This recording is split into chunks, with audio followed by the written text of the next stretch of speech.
परशुराम जी के जो शिष्य थे ऐसे पिता के पुत्र अश्वत्थामा थे, लेकिन क्योंकि जैसे हमारे गुरु महाराज भी कहते चांडाल चौकड़ी, दुर्योधन, दुशासन, कर्ण और शकुनी, इनके संगति में रहने के कारण उसकी बुद्धि भी काम से चली गई।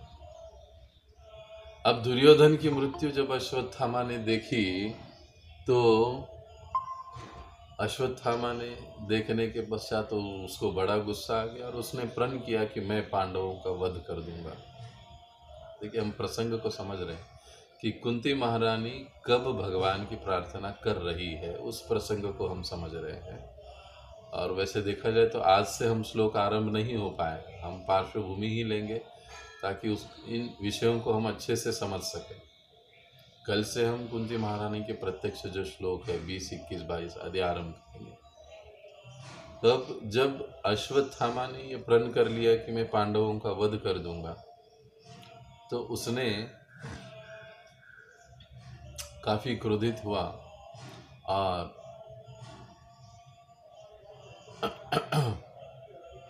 पांडवों का वध करने के लिए निकल पड़ा। लेकिन दुर्भाग्य से पांडवों के 5 पुत्रों का वध उसने कर दिया पांडव समझकर। बाद में जब वो उसे पता चला कि अरे पांडव अभी जीवित है, तो फिर उसने ब्रह्मास्त्र छोड़ दिया पांडवों के ऊपर। अब पांडवों के ऊपर ब्रह्मास्त्र छोड़ दिया तो भगवान श्री कृष्ण पांडवों के साथ थे। उन्होंने कहा कि अर्जुन तुम भी ब्रह्मास्त्र छोड़ो। अर्जुन ने वैसे ही किया, अर्जुन ने भी ब्रह्मास्त्र छोड़ दिया। लेकिन बीच में व्यासदेव जी आए, दोनों को उन्होंने रोका। अब देखिए, व्यासदेव ने आज्ञा दी कि अर्जुन अपने ब्रह्मास्त्र को वापस ले लो, तो अर्जुन ने अपने ब्रह्मास्त्र को वापस ले लिया। लेकिन जब अश्वत्थामा से कहा गया कि आप भी अपने ब्रह्मास्त्र को वापस ले लो, तब अश्वत्थामा अपने ब्रह्मास्त्र को वापस नहीं ले पाया। क्षमा कीजिए। शास्त्रों के अनुसार ये बताया जाता है कि भीष्म पंचक जब हम पालन करते हैं तो हमें विशेष रूप से इन 5 दिनों में अधिक से अधिक श्रवण करना चाहिए। और क्या श्रवण करना चाहिए ये भी बताया गया है।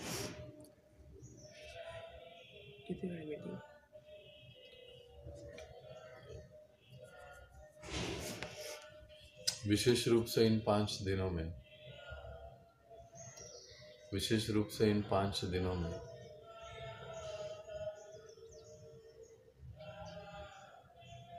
भीष्म पितामह की स्तुतियाँ, भागवतम का पहला स्कंद, कुंती महारानी की प्रार्थनाएं या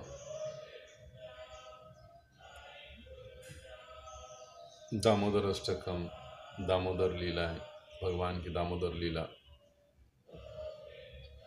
इन लीलाओं को, प्रार्थनाओं को अवश्य रूप से सुनना चाहिए। पिछले वर्ष हमने भीष्मदेव की स्तुतियाँ 5 दिन हमने पूरा इस विषय को लिया था और किस प्रकार से शरीर त्याग करते हुए भीष्म पितामह भगवान श्री कृष्ण की सुंदर सुंदर शब्दों द्वारा, श्लोकों द्वारा स्तुति करते हैं और आचार्यगण उसमें हमको क्या समझाते हैं, कौन सी शिक्षाएं हमको उसमें से प्राप्त होती है, इस पर हम पिछले साल चर्चा किए। मुझे याद है पिछले साल पूरा भीष्म पंचक का पालन करने हेतु मैं भी यहीं पर पुणे में देहू में गया था, 5 दिन हम उधर ही रुके थे। इस साल भी वैसी योजना थी, लेकिन कुछ घर गृहस्थी के कारण नहीं हो पाया, नहीं जा पाए। लेकिन संभवतः प्रयास तो करूँगा मैं। संडे और सैटरडे वहाँ पर होगा, तो उस समय हम लोग बहुत अच्छा, बहुत भक्तों ने उसकी सराहना भी की थी कि हम लोग देहू के अलग अलग तीर्थ स्थानों को भी दर्शन करते थे, और उसी स्थान पर इंद्रायणी के तट पर अलग अलग जो स्थान है वहीं पर हम लोग क्षमा करें, इंद्रायणी के स्थान पर जो अलग अलग तीर्थ स्थान है वहीं पर बैठकर हम कथा भी करते थे। कई सारे भक्त उसका ऑनलाइन लाभ भी उठाते थे, लेकिन इस बार कुछ वो संभव नहीं हो पाया। लेकिन मानसिक रूप से तो हम अपने आप को धाम में रख ही सकते हैं। इन 5 दिनों में पूरा प्रयास हमको करना चाहिए, जितना हो सके उतना सात्विक रहे, काम क्रोध लोभ आदि को दूर रखे, और सतत भगवान का स्मरण करते रहें, सतत भगवान का चिंतन करते रहें, नाम स्मरण करते रहें। अधिक से अधिक समय हमारा सेवा में, भगवान की कथा में, उनको सुनने में या कहने में व्यतीत करना चाहिए। और विशेष रूप से ये जो 5 दिन है, एक साधक को, एक भक्त को अपना आत्म परीक्षण करने के लिए भी उपयोग में लाना चाहिए कि मैं 5-10 साल पहले प्रभुपाद जी के शरण में आया, इस्कॉन में आया, मैं कैसे था, आज कैसे हूँ, मुझे कैसे होना चाहिए, मेरी साधना कैसी थी, कैसी है, और मुझे और उत्तम कैसी करनी चाहिए, मेरी सेवाएं कैसी थी, कैसी हो रही है और कैसी होनी चाहिए। इस पर भी हमको चिंतन करना चाहिए, परीक्षण करना चाहिए। विशेष रूप से एक गंभीर साधक इन चीज़ों के लिए, इस प्रकार के व्रतों को, साधना का उपयोग करते हैं। कई सारे भक्त इस पंचक को वृंदावन में जाकर पालन करते हैं, कुछ पंढरपुर में जाकर। कल तो वैसे मैं पंढरपुर में था, लेकिन इच्छा तो थी काफ़ी रुकने की, लेकिन वही संभव नहीं हो पाया, आना पड़ा। सो जिस स्थान पर हम लोग हैं, जा सकते हैं धाम में तो उत्तम बात है, नहीं तो जिस स्थान में है उसी स्थान में हमको पूरा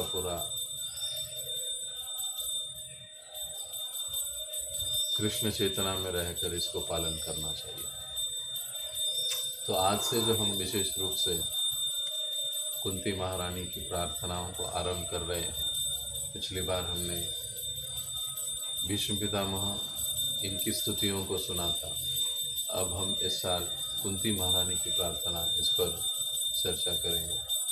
5 दिनों में यथासंभव हम पूरे ये जो कुछ भी 25-26 श्लोक है उसको हम लेने का प्रयास करेंगे। आज क्योंकि पहला दिन है, कई सारे वक्त अभी तक जगे नहीं होंगे, तो केवल प्रस्तावना के तौर पर चर्चा करेंगे। अंत में अगर किसी को पंचक के संबंध में कोई प्रश्न है, पालन करने के संबंध में, तो फिर उससे आप पूछ सकते हो।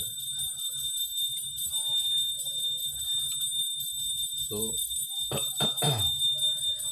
श्रीमद् भागवत के पहले स्कंद के 8वें अध्याय में यह प्रसिद्ध स्तुतियाँ कुंती महारानी की पाई जाती है।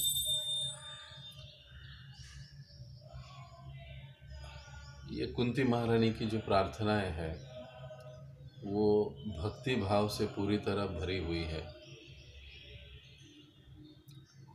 ये हमको समझना चाहिए, ये हमको दिखता भी है। कुंती महारानी की भक्ति क्या स्तर की है, कितनी उच्च कोटि की वे भक्त थी।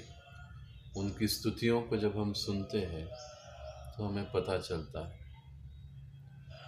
कुंती महारानी का शास्त्र का ज्ञान कैसे है, क्या है, कितना गहन है, ये बात भी हमको कुंती महारानी की स्तुति या प्रार्थनाओं से पता चला। वैसे देखा जाए तो वैदिक सभ्यता में, वैदिक काल में केवल लड़के ही गुरुकुल जाया करते थे, लड़कियों को गुरुकुल जाने की अनुमति नहीं होती थी। लेकिन ऐसा वर्णन भी कहीं पर नहीं मिलता है कि लड़कियों को गुरुकुल का अनुमति नहीं है, परंतु लड़कियों के लिए, स्त्रियों के लिए उनका घर ही उनके लिए विद्यालय होता था, क्योंकि माता पिता प्रशिक्षित होते थे, उच्च कोटि के भक्त वैष्णव होते थे, पिताजी गुरुकुल से शिक्षा प्राप्त किए होते थे। तो लड़कियों के लिए, स्त्रियों के लिए उनके माता पिता ही उनके लिए अध्यापक होते थे, और उन्हीं से सारी शिक्षाएं लड़कियां उस समय ग्रहण करती थी। बड़ों के आचरण को देखकर ही लड़कियां सीखती थी, विशेष रूप से अपने माता के आचरण को देखकर ही लड़की सारी चीज़ों को सीखती थी, और उनकी माता ही लड़कियों के उस समय एक प्रकार से अध्यापक या शिक्षक हुआ करती थी। और यही कारण है कि हम लोग देखते हैं कि वैदिक काल में, वैदिक सभ्यता में लड़कियां वैदिक ज्ञान में भी पारंगत होती थी। देखा जाए तो वैदिक समाज में हम कितनी विदुषियां भी देखते हैं। माता अनुसया है, सती है, सावित्री है, गांधारी है, कुंती महारानी है, द्रौपदी है, कितनी सारी स्त्रियां, माताएं जो आदर्श स्त्री, पत्नी, माता इसके रूप में हमको दिखाई देती है। और एक उच्च कोटि के भक्त, ज्ञानी, ज्ञान में पारंगत, वेदों के, ये सारी चीज़ें हमको उनके चरित्र में दिखाई देती हैं। तो कुंती महारानी भी इसी किस्म की एक उच्च शिक्षित, सुसंस्कृत व्यक्तिमत्व भागवतम में हमको दिखाई देता है। गुरुकुल न जाते हुए भी समस्त शास्त्रों का सार जानने वाली कुंती महारानी है। देखा जाए तो वैसे कुंती महारानी महिला है, लेकिन आध्यात्मिक मार्ग में देखा जाए, कृष्ण भावना में देखा जाए तो स्त्री पुरुष ऐसा कोई भेद नहीं है। आध्यात्मिक मार्ग, आध्यात्मिक जीवन सभी के लिए समान है। लेकिन फिर भी वैदिक सभ्यता में हम देखते हैं कि स्त्री और पुरुष ऐसा अलग अलग विचार किया जाता है। कुछ अंश में, कुछ मात्रा में भेद दिखाई दिया जाता है। जैसे कुछ कार्य पुरुष ही कर सकते हैं, कुछ पुरुष नहीं कर सकते, कुछ कार्य केवल स्त्रियां कर सकती है, पुरुष नहीं कर सकते। जैसे हम देखते हैं पुरुषों को साष्टांग दंडवत प्रणाम करना चाहिए, पर माताओं को, स्त्रियों को पंचांग दंडवत का ही विधान है। तो इन चीज़ों के माध्यम से हम देखते हैं कि वैदिक काल में, वैदिक सभ्यता में स्त्री और पुरुष ऐसा अलग विचार किया गया है। लेकिन आध्यात्मिक जीवन में देखा जाए तो उसका कोई अंतर नहीं पड़ता है। गीता में भी भगवान कहते हैं, स्त्रिय शूद्रस तथा, हर कोई मुझे प्राप्त कर सकता है, उसमें कोई दो राय नहीं। लेकिन वर्तमान समाज में हम लोग देखते हैं, वर्तमान युग में हम लोग देखते हैं कि सभी लोग समान होने की कोशिश कर रहे हैं, स्त्री और पुरुषों की समानता, और जो कि देखा जाए तो कतई संभव नहीं है। और कृत्रिम रूप से समाज में जब ये समानता की बात हो रही है तो हम देखते हैं कि कितना उत्पात मचा हुआ है। इसीलिए प्रभुपाद जी भागवतम के कई सारे तात्पर्यों में हमको समझाते हैं कि यदि हम लोग समाज में शांति चाहते हैं, समाज की छोड़िए अपने घर में शांति चाहते हैं, तो उसका एकमात्र है भक्ति का पथ, भक्ति का मार्ग। यदि हम भक्ति के सिद्धांतों को गंभीरता से, प्रामाणिकता से अनुसरण करते हैं, उसको पालन करते हैं, तो निश्चित रूप से हम लोग शांति को प्राप्त करें। तो आध्यात्मिक सभ्यता में सभी को अवसर मिलता है। आध्यात्मिक जीवन में सभी के लिए अवसर है, सभी के लिए भगवत प्राप्ति का विधान है। लेकिन कई बार हम लोग थोड़ा सा वाद विवाद के मूड में आते हैं कि भाई ऐसे ही क्यों है, स्त्रियों को ऐसे क्यों, वैसे क्यों, ऐसे क्यों नहीं, वैसे क्यों नहीं। कई सारे तर्क हम लोग करते रहते हैं। लेकिन हमको ये समझना चाहिए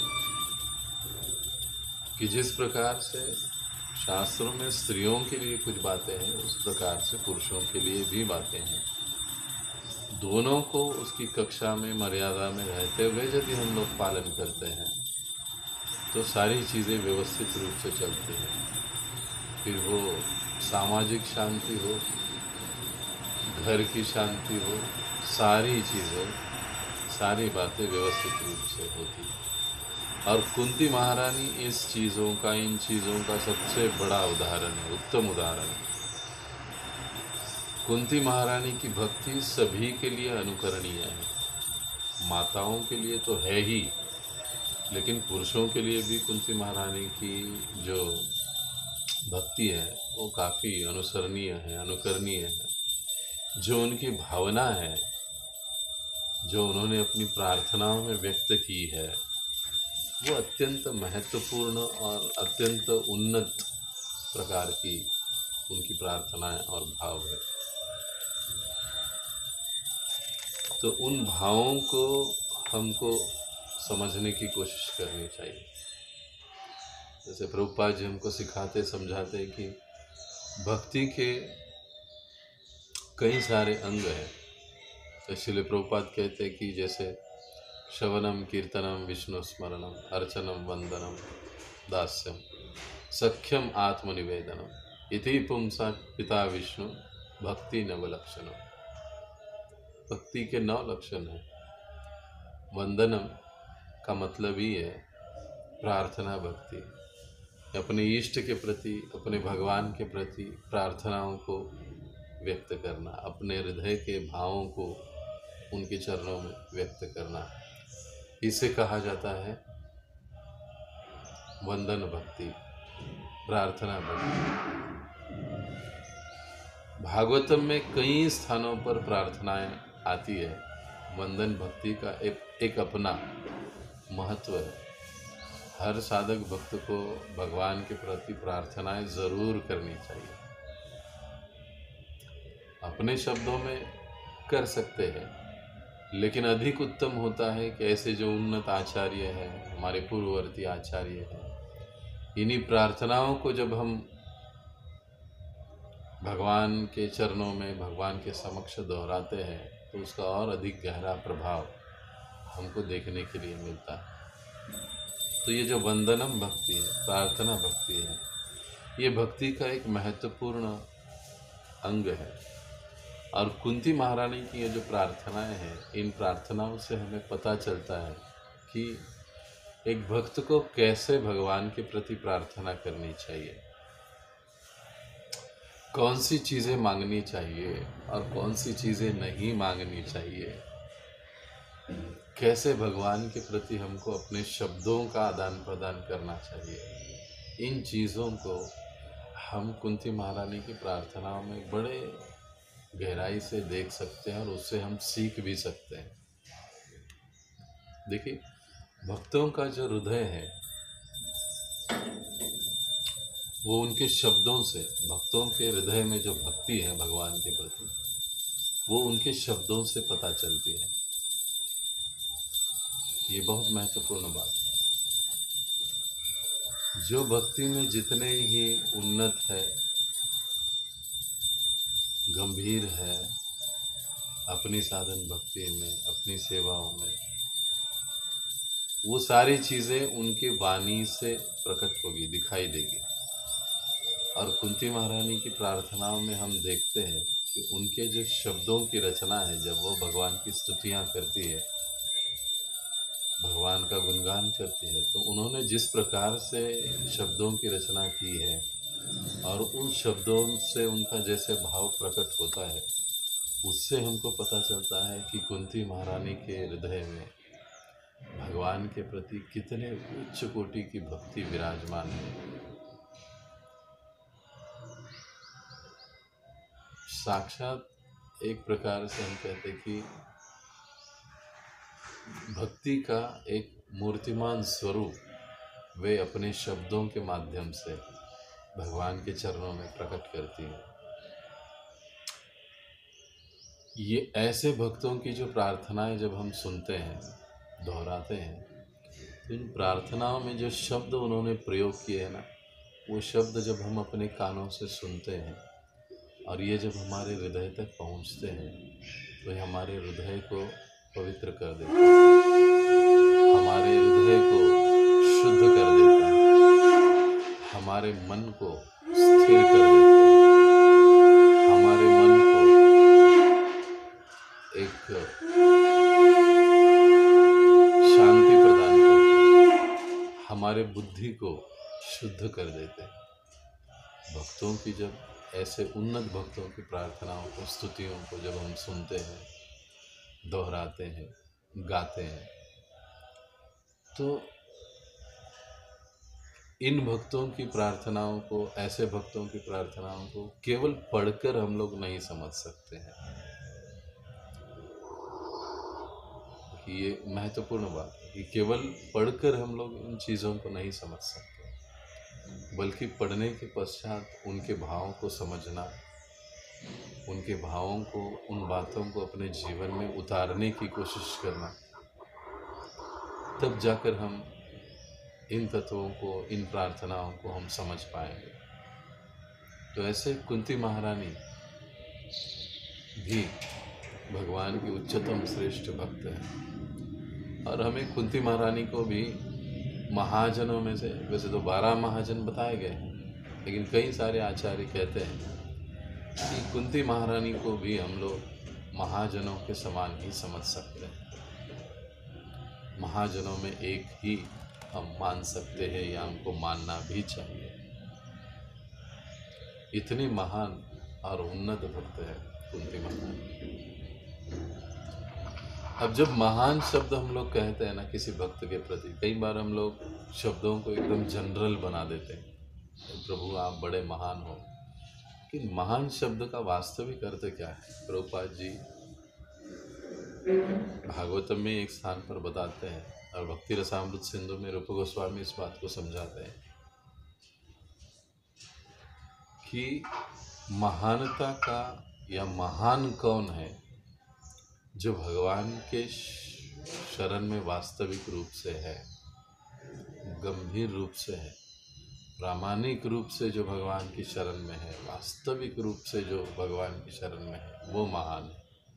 मार भी राख भी जे इच्छा तोहार, अर्पियु तुया पदे नंद किशोर। कि हे नंद किशोर, आप मुझे मारो, आप मुझे काटो, आप मुझे फेंको, कुछ भी करो, लेकिन मैंने अपने आप को आपके चरणों में अर्पित कर दिया है। ये महानता का, महान होने का लक्षण है। और क्योंकि भक्त अपने जीवन की कई सारी चीज़ों को, बातों को भगवान के चरणों में अर्पित करते हैं, इसलिए वे भी महान कहलाते हैं। कुंती महारानी भी इसीलिए कई कारणों से वो महान कहलाई जाती है। प्रार्थनाओं में ऐसे आचार्यों के, उन्नत भक्तों के द्वारा की गई प्रार्थनाओं में हमें दर्शन का भी दर्शन होता है। सीधे शब्दों में तत्व ज्ञान का भी दर्शन होता है और गहरे तत्व ज्ञान का दर्शन होता है। जैसे कहा जाता है कि वैष्णव भजन में समस्त वेदों का, ग्रंथों का, आध्यात्मिक जीवन का सार आचार्य लोग हमको दे देते हैं, वैसे ही इन उन्नत भक्तों की जो प्रार्थनाएं होती है, जो स्तुतियां होती है भगवान के प्रति, उसमें हमको समस्त शास्त्रों का सार और एक बहुत ही गहरा दर्शन हमको प्राप्त होता है। तो प्रार्थनाएं 3 प्रकार की कही जाती है। रूप गोस्वामी जी भक्ति रसामृत सिंधु में समझाते हैं, बताते हैं। लालसामयी प्रार्थना, लालसामयी प्रार्थना। लालसामयी का प्रार्थना का मतलब क्या है कि आध्यात्मिक प्रगति हेतु इच्छा अपेक्षा करते हुए प्रार्थना करना। श्री कृष्ण चैतन्य प्रभु दया करो मोरे, तुम बिन के दयालु जगत संसारे। ये लालसामयी प्रार्थना है। अपनी आध्यात्मिक उन्नति के लिए एक भक्त प्रार्थना करता है भगवान के चरणों में, लालसामयी प्रार्थना। दूसरा प्रार्थना का प्रकार दैन्य बोधिका प्रार्थना। प्रायः हमारे जो सप्तम गोस्वामी कहे जाते हैं भक्ति विनोद ठाकुर जी, उनकी कई सारी लगभग समस्त प्रार्थनाएं इस दैन्य बोधिका भाव में आती है। दैन्य बोधिका भाव का मतलब क्या है कि मैं सबसे नीच हूँ। अभी अभी मेरे सामने भक्ति में, इस्कॉन में, मंदिर में आया हुआ जो भक्त है उससे भी मैं पतित हूँ। ये भाव दैन्य बोधिका। हमारा जीवन सदा पापे रत, नाही का पुण्य लेश। भक्ति विनोद ठाकुर जी का ये भजन उत्तम उदाहरण है दैन्य बोधिका भाव। पढ़ना चाहिए भक्तों को। तो दैन्य बोधिका दूसरा प्रकार प्रार्थना। तीसरा संप्रार्थनात्मिका प्रार्थना, अर्थात बड़ी भावना से, विनम्रता से अपने आप को भगवान का सेवक समझते हुए, सबसे कनिष्ठतम सेवक समझते हुए भगवान के श्री चरणों में उनके लिए स्तुतियां अर्पित करना, प्रार्थना करना, ये संप्रार्थनात्मिका प्रार्थना कही जाती है। और कुंती महारानी की जो प्रार्थना है ये तीसरे प्रकार की प्रार्थना मानी जाती है, कही जाती है। अब और थोड़ा पार्श्वभूमि से विषय की ओर आगे बढ़ते हुए हम लोग, ये प्रसंग उस समय का है जब महाभारत का युद्ध समाप्त हो चुका है और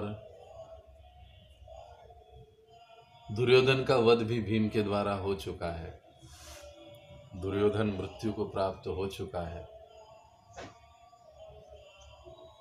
और अब अश्वत्थामा जो है, क्योंकि उसका दुर्योधन के प्रति काफी लगाव, प्रेम रहा है। देखिए,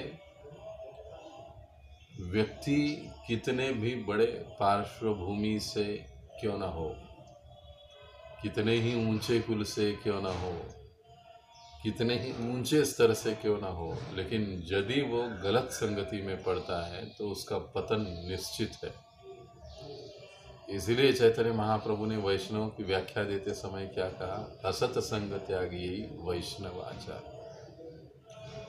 द्रोणाचार्य जो भगवान की भगवत्ता